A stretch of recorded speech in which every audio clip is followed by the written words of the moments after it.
Nalungkot si Elijah Canlas dahil hindi niya naka-eksena ang mahusay na direktor na si Joel Amangan bilang si Roda sa FPJ Batang Quiapo. Nawala na kasi si Elijah sa Batang Quiapo dahil kailangan na niyang mag-concentrate sa Sereng High Street bilang isa siya sa main cast. Pero hindi naman totally nalungkot ang aktor nang mawala na ang karakter niya sa BQ. Sobrang saya po ng set na enjoy ko ang karakter ko na kahit napakasama. Yung mga katrabaho ko and to be part of the #1 show in the Philippines is a big blessing. It's an honor, honestly. Yun nga rin po ang sinasabi ko sa buong team. Of course, nandun na rin naman ang tagal ko na rin na nasa Batang Quiapo since January. Parang normal teleserye naman yung pinagstay ko ron.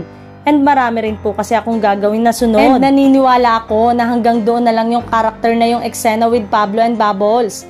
Naku, may ganito na scene. Sabi ko, deserve ni Pablo na mawala. Sa mismong set na lang ibinigay yung lines tapos ikaw na ang bahala kung paano mo i-deliver. Yun na pwede mong i-improve o pwede mong idagdag, one of a kind. Ang dami ko rin pong nagawang teleserye at pelikula. Doon sa Batang Quiapo ko lang na-experience yung improvisation based at na-exercise ko yung skill mo at gut feel mo bilang aktor. Ang saya, sobrang na-enjoy ko at yun ang pinaka namimiss ko.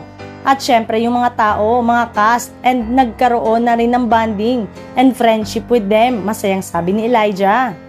Samantalang, sarami na ng karakter na nagawa ng aktor, ay isa na lang ang hindi pa niya nagagawa ang comedy. May mga gagawing pelikula pa si Elijah at hindi pa umano niya pwedeng banggitin, basta't nagpapasalamat siya sa mga producer na nagtitiwala sa kanya.